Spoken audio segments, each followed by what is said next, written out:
Ella, do you want to do the land acknowledgement? Okay. I call the Assembly Human Resources Committee to order January 8th, 2024. Happy New Year at 6:01 p.m. Madam Clerk, oh, excuse me, Miss Atkinson, would you read the land acknowledgement? Thank you. We would like to acknowledge that the City and Borough of Juneau is on Tlingit land and wish to honor the indigenous people of this land. For more than 10,000 years, Alaska Native people have been and continue to be integral to the well-being of our community. We are grateful to be in this place, a part of this community, and to honor the culture, traditions, and resilience of the Tlingit people. Ganesh. Thank you, Ms. Atkinson. And maybe just because we had an issue with it last time, I just want to confirm that Washal Hidak is able to hear us. Yes, I can hear you. Madam Clerk, would you note the roll? Thank you, Chair. Smith, we have all members of the Human Resources Committee present with Walaki Doc on Zoom. Very good, thank you. Any changes to the agenda?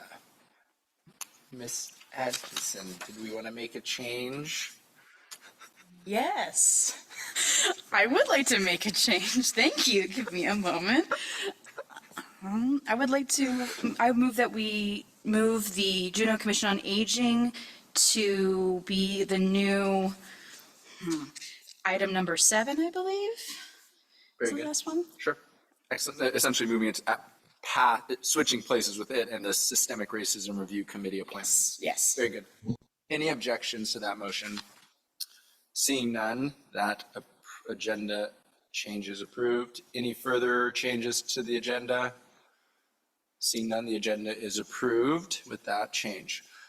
Any changes to the December 14th, 2023 full assemblies, the HRC meeting minutes? Seeing none, those minutes are approved. That moves us to our first agenda topic, a draft resolution, 3051 regarding the Alcoholic Beverage Control Board petition for additional restaurant eating place licenses, REPLs. The committee will remember that we moved to have this drafted and introduced at this Human Resources Committee meeting, and with a blank spot because for the number that we want to set. Ms. Kester or anyone, did either of you have, or Madam Clerk, did you any comments or anything? We've of course we've read your memo and seen the resolution. Thank you, Chair. I'll just add that I was in touch with the AMCO office today to get some more advice from them on kind of what other communities have done. Valdez and Wasilla have petitioned, and in both those communities, they were granted 10 and 20 additional REPLs respectively. Valdez has had one new license issued, and Wasilla has had 2 new licenses issued since then. They also mentioned, staff mentioned that they of course publicly notice the hearing when they're considering a community's request for additional REPLs, and that there hasn't been opposition from those communities. Happy to answer any other questions that I may have. I know that Attorney Lane is also available for questions. She's been working diligently on this issue as well. Very good. Thank you, Madam Manager, and thank you, Attorney Lane. Appreciated the quick work and good work on the resolution. It looks like, for the direction of the committee, I mean, we can do anything we need to the resolution, but there are blank spaces in terms of the number, and then it might be, those might be, as you saw in the memo, kind of two things probably we need to do. Select a number, should we want to select a number, and then decide to move it on for introduction to the assembly. But any questions or comments first? Ms. Atkinson. I just want to clarify before we go forward.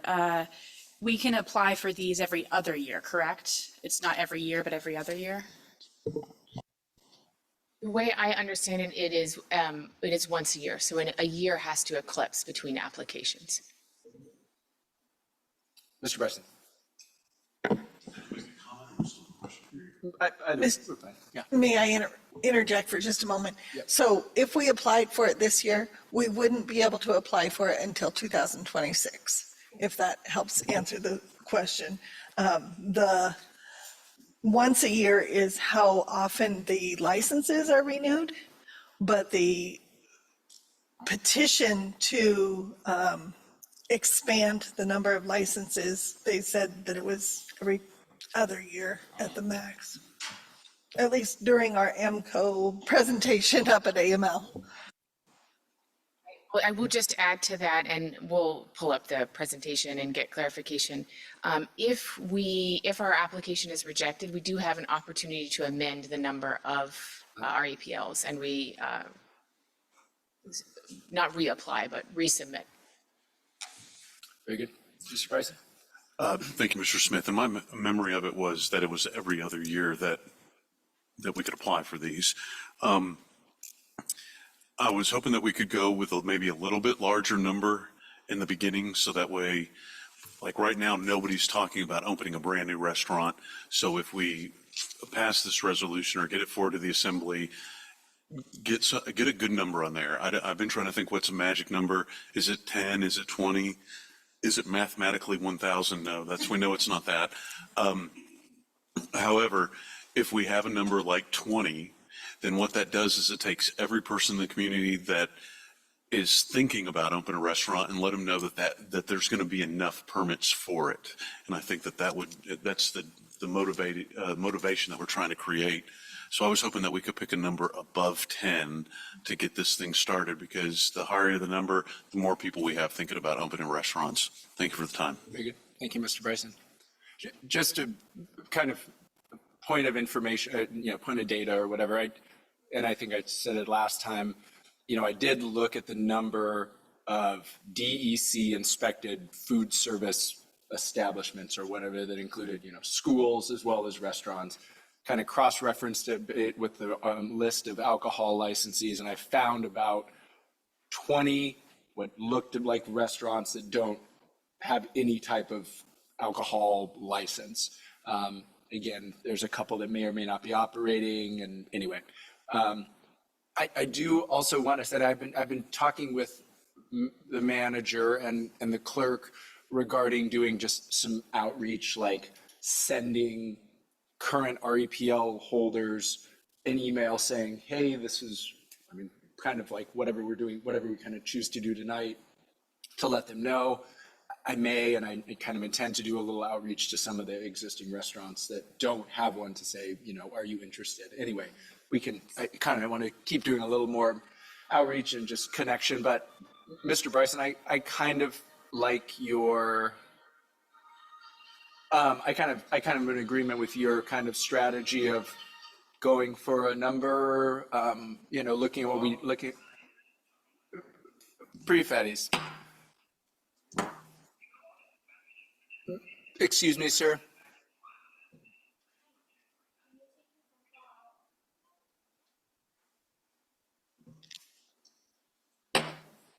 Thank you. I kind of like your thought of kind of choosing a higher number, giving us a little room to grow, and then just because I don't think every current restaurant, well, one, they may not be able to, but two would necessarily want one. But so the number, and kind of in my mind, 2025 is kind of where my mind had kind of been going. But I think that's all I had to say. Any other questions or comments from the committee? Sorry? Yes, please, Ms. Hankins. I really like what both Mr. Bryson and Mr. Smith had to say. To be honest, my first initial reaction was thinking somewhere around 10, 50% more licenses. But it is a good point that, there is a demand part of this as well, an opportunity part of this. I'm not sure if I'm comfortable going above 20 myself, because that is 100% more, like almost 100% more than we currently have. But I think somewhere in the 15, 20 range would make a lot of sense to me. And if we hear feedback from people saying, oh, we would have capacity for a lot more, then I think that's a reasonable thing to do. But I'm not sure, without any feedback saying otherwise, that another 100% of our current capacity is maybe where I want to go at first, at least. Very good. Mr. Bryson. Ms. Atkinson, I think you just got us the other side of the coin. And so if it was time for a motion, I was thinking somewhere between 18 and 20. If we could just pick the number 20, it's a nice round number. If we're ready for a motion, Mr. Smith, or Mr. Chair. Sure. Looking to Wishal Hidak, and I don't see a hand raise or comment, so I think you're fair to go for a motion, and we'll see how it goes. Thank you, Mr. Chair. I move that the HRC discuss resolution. Forgive me, Mr. Chair. I move that the HRC forward the resolution 3051 to the full assembly with the number 20 being filled in lines 10, 45, and 59, and ask for unanimous consent. Very good. Thank you. We all understand the motion. Any objection to the motion? Seeing no objection, that motion passes. And I think that's, in short order, that takes care of that issue. Yes, Madam Manager. I'll just follow up because I promised I would, and I think it's my inability to read a calendar. Statute says, if the board grants a petition for additional restaurant or eating place licenses under this section to a municipality, the board may not authorize additional REPL licenses to the same municipality under this section for the following year. So, wanted to make sure I clarified that point. If it's approved, yep, you couldn't do it the following year. Okay, thank you. Very good info. Excellent. With that, let's move along to the next agenda topic, and that is agenda topic 3, Board of Equalization appointments.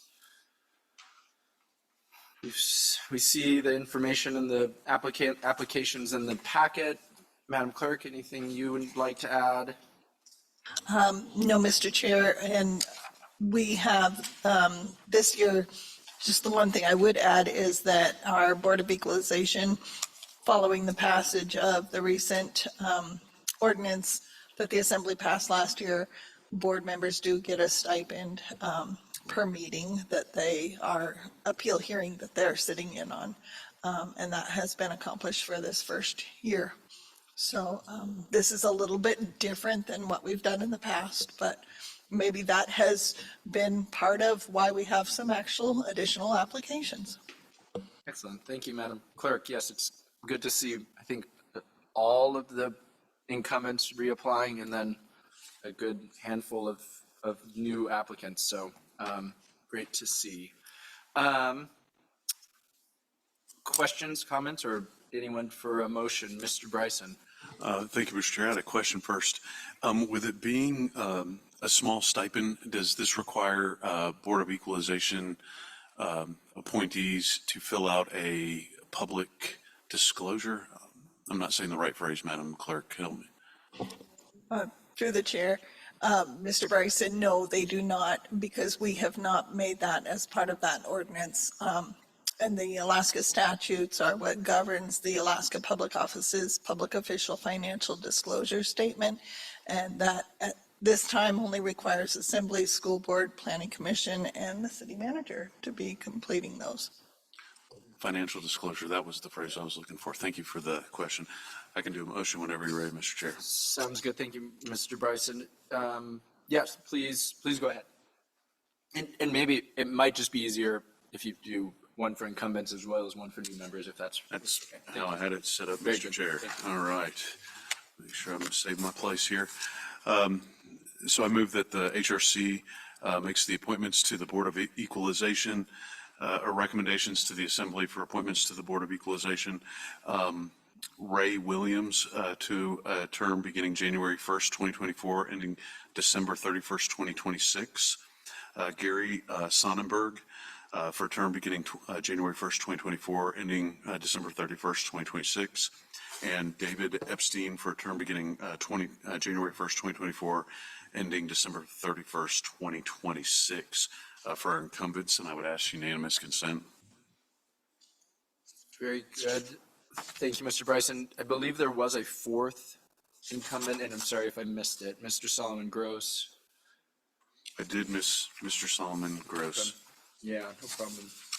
I am looking at page 2 of the packet that has a very helpful guide on some suggestions. Let me include Kenny Solomon Gross to a term beginning January 1st, 2024, and ending December 31st, 2026, and ask for unanimous consent. Thank you, Mr. Mr. Bryson. Chair, if I Yep, might, Madam Clerk.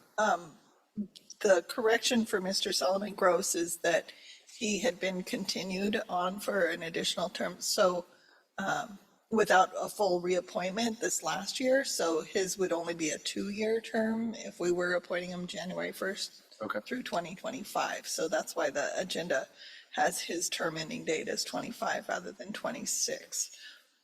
Up to the body on how you want to do that. Mr. Bryson, are you okay to maybe make that change and just, Yes, I would include that change for Very good. Mr. Solomon Okay. Gross, absolutely. okay, so then, And then ask for unanimous consent once we have everybody's dates corrected. very good, thank you. Any objection to that motion? Seeing none, it is adopted. Mr. Bryson? And then, Mr. Chair, I always understand that there are 2 seats left. Is that correct, sir? I had didn't wanna put- 4. You have 4 seats left? Okay. Oh, good, then I did get it right the first time. Okay. If I can continue on with the other 4. Very good. So I move the name Ben Durant to be forwarded to the full assembly for a term beginning immediately and ending 12/31/25. Okay, Douglas Salick, term immediately, ending 12/31/25, very good. the 2 longer terms. Andy Miller, beginning immediately, ending 12/31/24. And Wayne Coogan, beginning immediately, ending 12/31/24. And ask unanimous consent. Very good. We've heard the motion. Any objection to the motion? Seeing none, that motion is adopted. Thank you, Mr. Bryson. That completes our appointments to the Board of Equalization. Next is appointments to the Building Code Advisory Committee. Questions or motion? Ms. Atkinson?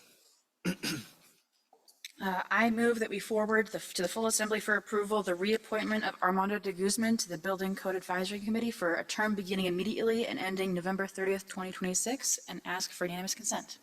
Very good, Mr. Bryson. Just for the purpose of the question, Mr. Chair. Sure.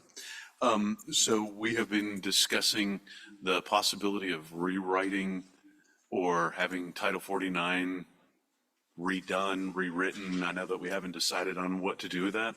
How does the Building Code Advisory Committee, wouldn't they have a say on how we handle the Title 49? Or would they be able to give us input on, like if we have a code group and we're having problems with our city codes, what is the purpose of this committee and how could they help us in that Title 49 predicament? Maybe that's the question I'm asking. That's a good question, Madam Clerk. Thank you, Mr. Chair, and good question, Mr. Bryson. The Building Code Advisory Committee reviews Title 19, which is the building code. The Title 49 Committee is the land use code, and that is reviewed by the Planning Commission Subcommittee.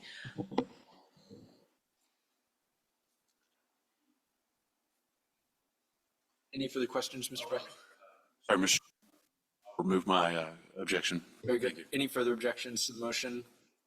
Seeing none, that motion is adopted.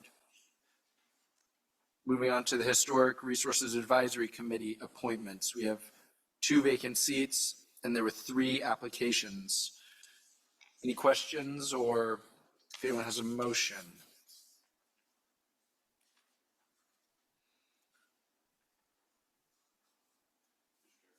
Mr. Bryson? Thank you, Mr. Chair. I recommend that HRC forwards to the full assembly for the appointments beginning immediately, ending June 30, 2026. The name Jarrett Hope Lang and the name Steve Winker. And ask for unanimous consent. Very good. We've heard the motion.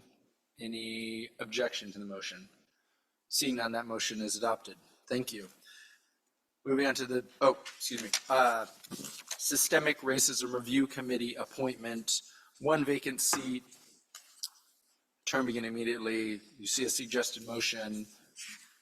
Any questions or anyone for motion? Mr. Bryson? Thank you, Mr. Chair.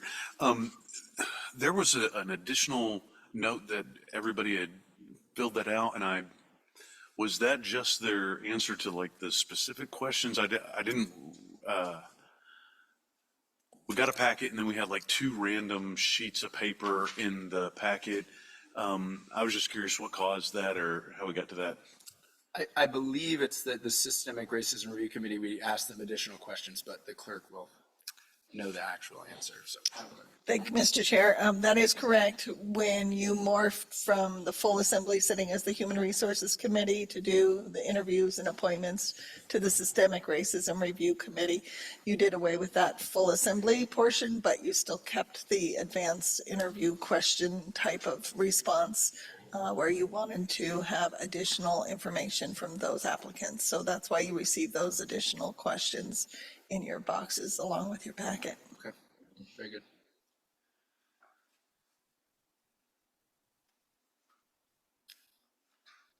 Any motions for the Systemic Racism Review Committee? Mr. Bryson?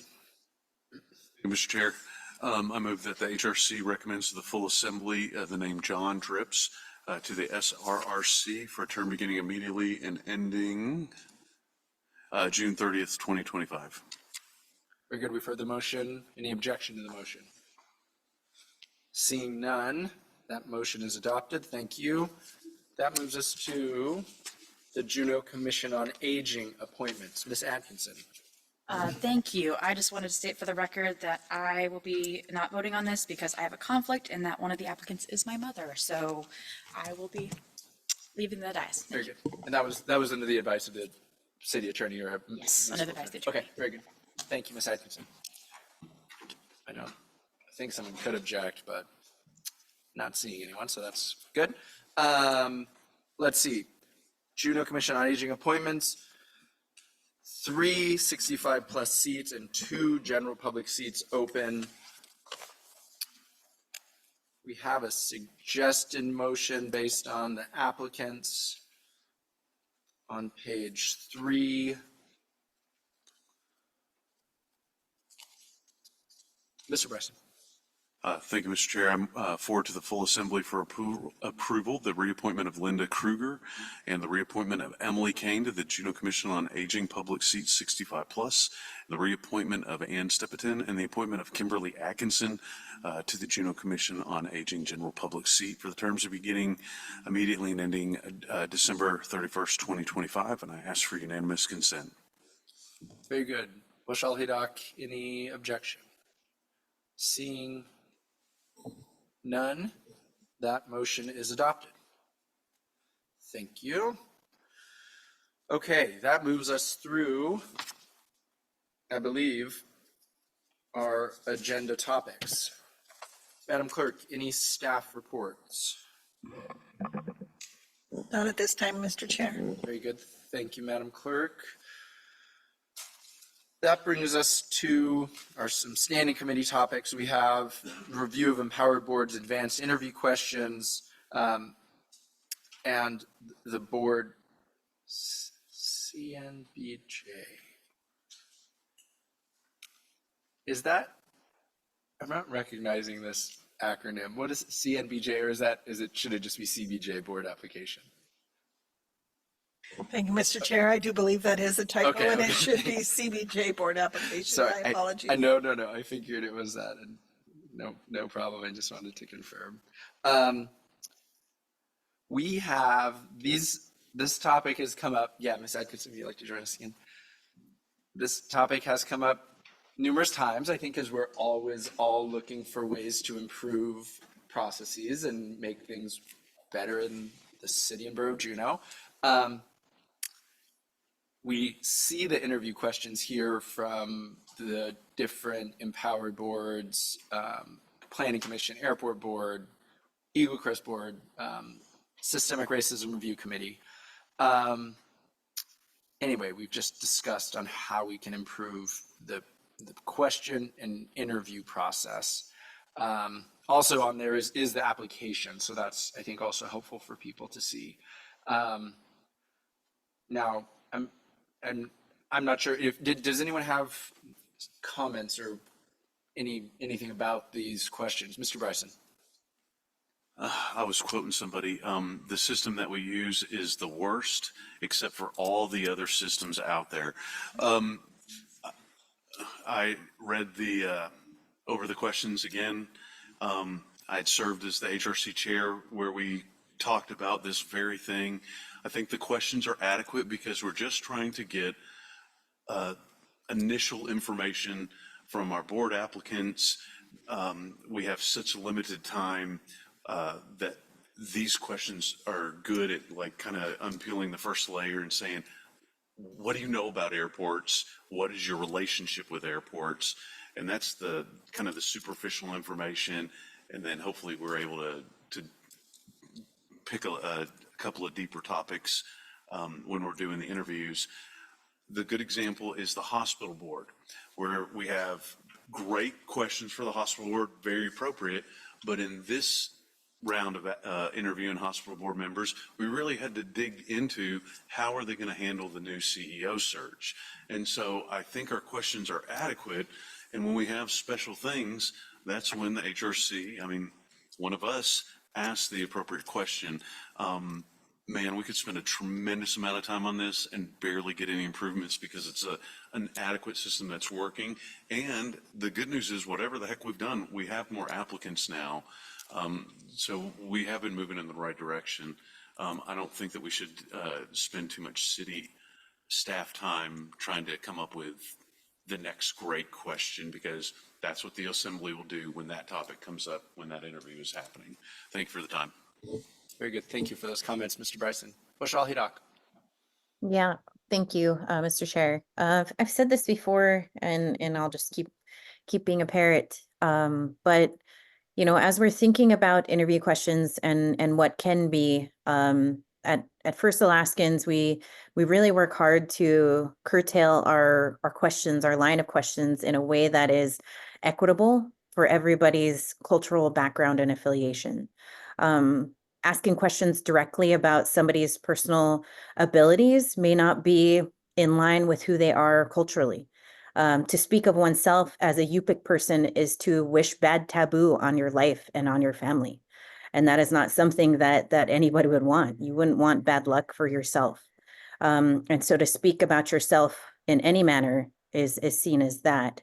And so what we've worked through is a series of scenario questions that gives people scenarios versus direct answer and wrote, like, this is who I am as a person.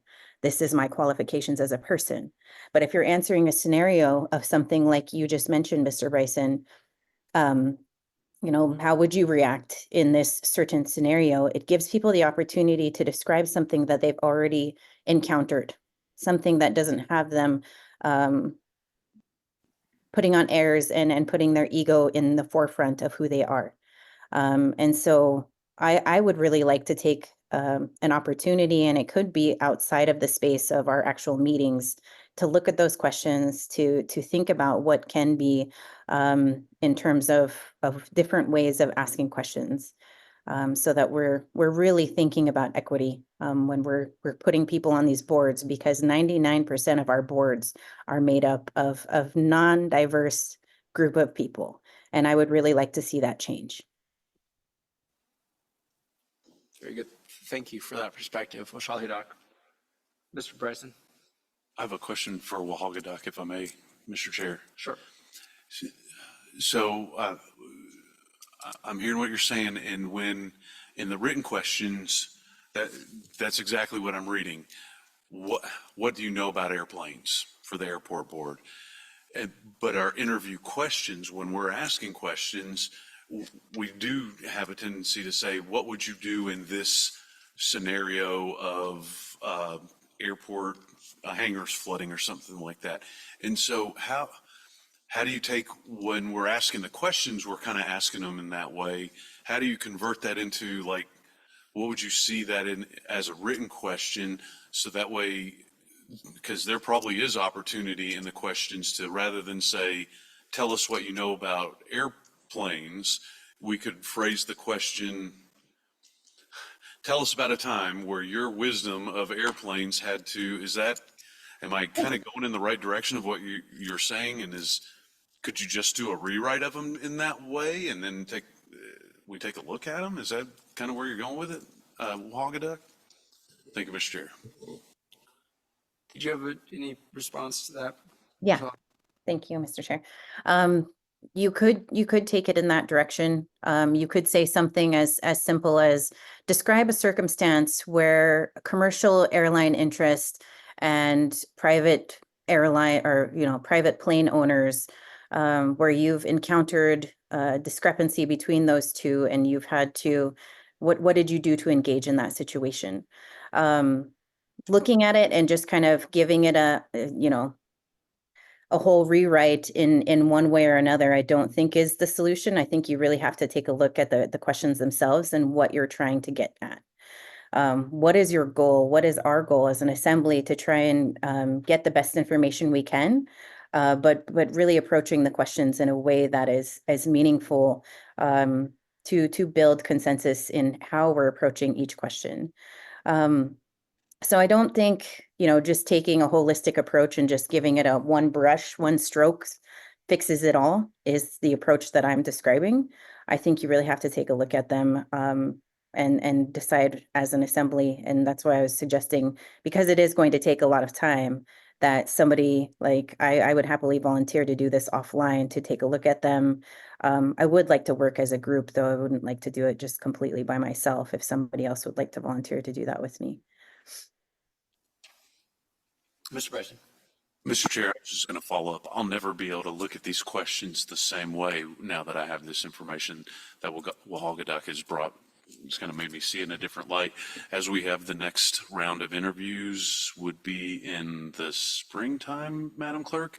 I would suggest that maybe Wahagaduck and I have a conversation with what those interviews are. I think it's only, two or three of them that come up in the spring, and we can review those questions in small bite size, just a couple of ones that we have to deal with in the spring, but I think this is a good start for it. Thank you, Mr. Bryson. Madam Clerk. Mr. Chair, and I'm looking to Ms. Lane on this. When we have two members of the HRC, that's a quorum. So if you do have the two of you working on that, it's a public meeting, we need to publicly notice. You're more than welcome to do it, but I just want to advise you guys that that's a potential issue. And yes, the next round will be the June Docks and Harbors and Airport appointment time. Eagle Crest as well. I was looking to see what our HRC schedule is like, to determine if, I know that Open Meetings Act does, anyway, it is what it is. Mr. Chair, I can look at them on my own. I'll definitely have, probably not as thorough as Wahagaduck, but I'll definitely take a look at these questions and Sure. See how I could, how I would personally ask it, converting it into more of a descriptive. Yeah. So I appreciate this information. I don't know that I would recommend a change or a motion at this time, though. Okay, very good. A thought that came to me is, maybe we could, if people are interested in doing some work on this, and anyway, and I guess we're doing it independently, before the next meeting, I mean, maybe we just focus on one as an example, we choose the Planning Commission, we choose one of them, so we're not just to say, hey, here's, maybe that would be useful or instructive for the committee to, maybe Wahagaduck, if you wanted, I don't know, that might be an option, just maybe make some suggestions to one or something, and then that might help us see what it looks like and kind of where you're thinking and great perspective, may point us in a direction.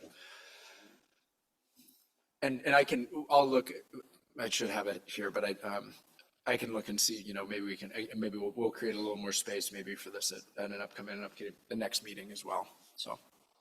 And if I might, Mr. Chair, if Walkie Dog has suggested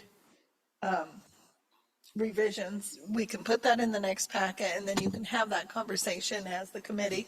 If you feel like there's a need for additional time, we can always start the committee meetings maybe at 5:30 rather than 6 o'clock to be able to allow for some more time on that. Okay.